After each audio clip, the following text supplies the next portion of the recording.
South Korea will return the remains of Chinese soldiers killed in the 1950s Korean War on Wednesday.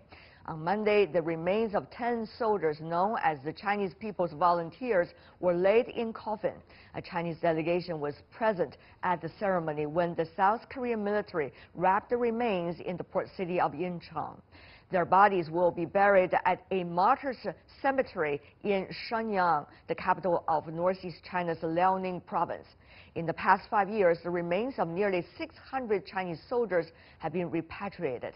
This handover will happen just before Qingming festival, a traditional Chinese festival to visit the tombs of ancestors and clean their graves. About 200,000 martyrs of the Chinese People's Volunteers were listed in China's Ministry of Civil Affairs in 2014, most of them killed during the combat and buried on the Korean Peninsula. Though South Korea has made efforts to return their remains, more than half a century later, many of the fallen fighters have yet to return home. Here's a look at how Beijing and Seoul are working together to change that picture. In September 1954, the United Nations Command sent back the remains of 10,000 Chinese soldiers.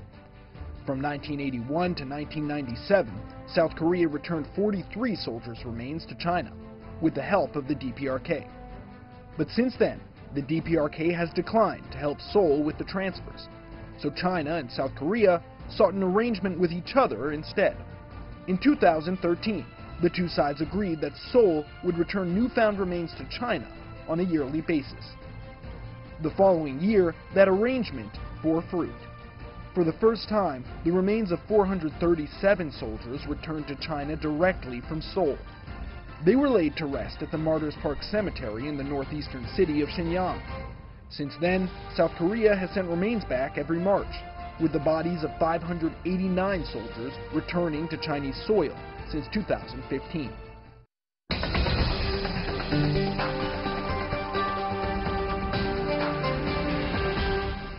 Now, on South Korea's efforts to return remains of China's Korean War dead, with us in our Beijing studio, Zhao Tong, a fellow from the Carnegie Tsinghua Center for Global Policy, and Einar Tangen, our current affairs commentator. Gentlemen, welcome to our program. Certainly, this is another one in a series of goodwill gestures, Mr. Zhao, South Korea is showing to China, reflecting back on the history. Yes, of course, South Korea really wants Chinese help, especially given the current dialogue over the Korean denuclearization negotiation. Most importantly, I think South Korea recognizes China's role as an increasingly important player in regional and international security and foreign affairs issues. So South Korea has been repatriating the remains of Chinese fallen fighters in Korean War since 2014, even during the difficult years of 2016 and 2017, when the bilateral relationship was at a historical low due to the status dispute. This cooperation continued.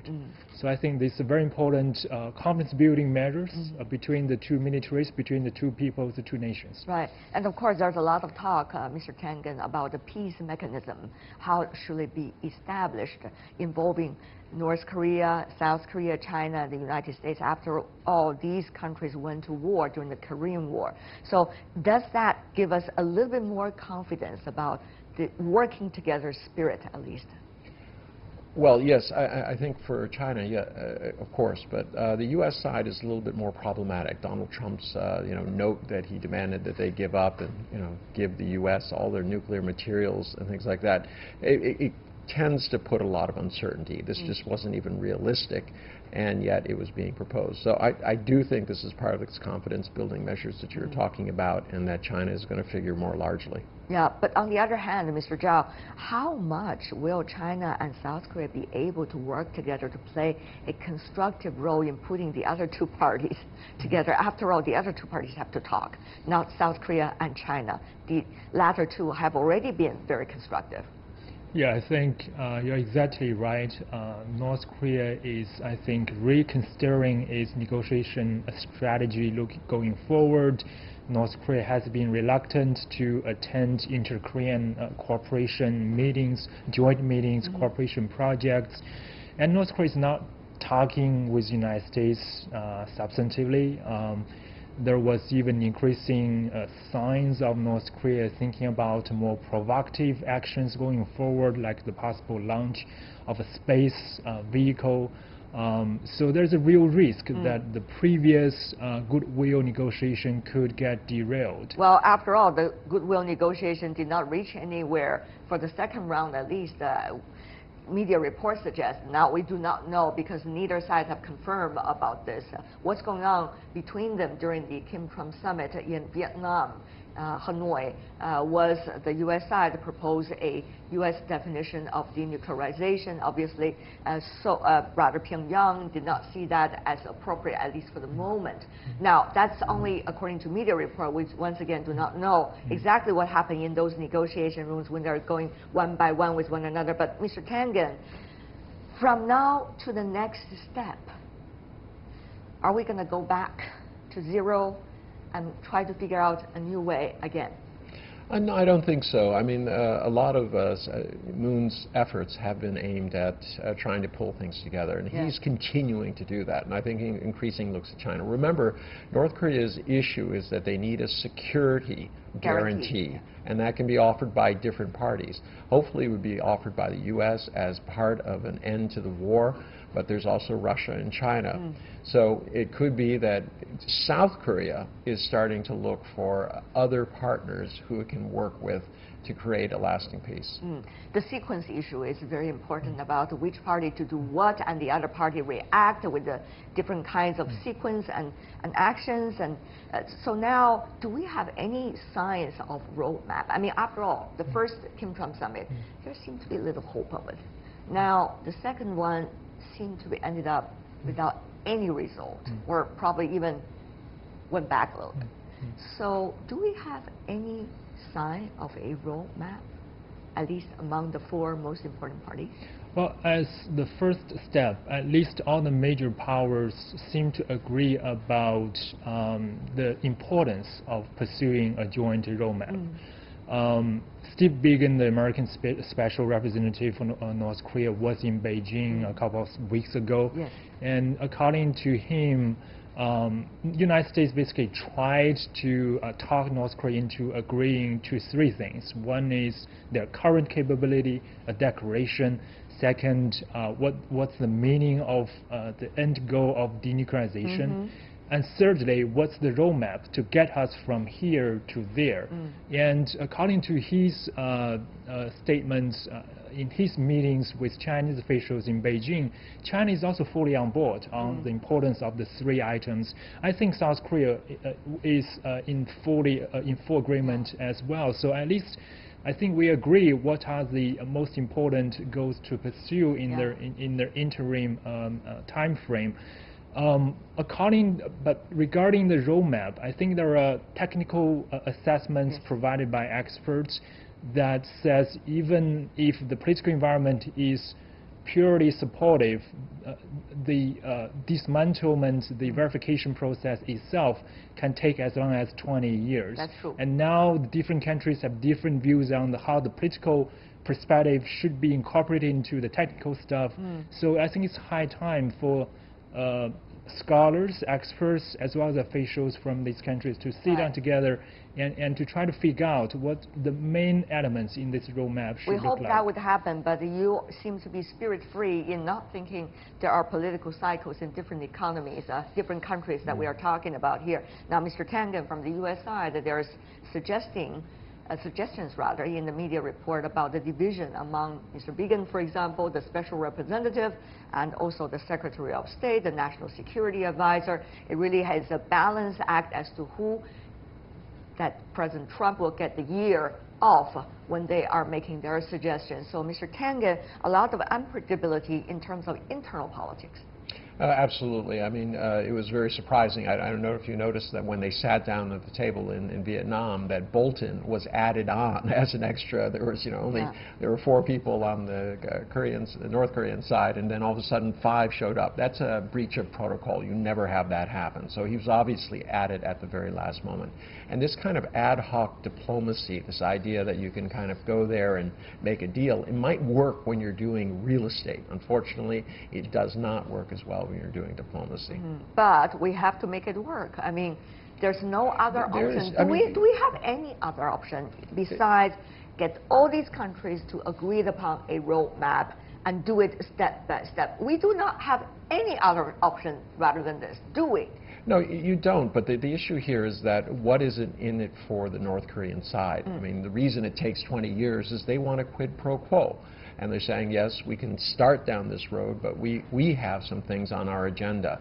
Now, the question is, do all the parties agree to that? I think China is more open to it, South Korea is more open, but politically, Trump cannot be, because he has criticized all of the previous efforts that wound up with what he said, with egg on their face, because they did not get what they bargained for. Mr. Zhao? Well, you know, I heard that long sigh. That long sigh has been frequenting any conversation about the Korean Peninsula denuclearization process. I hope it will be ever shortened.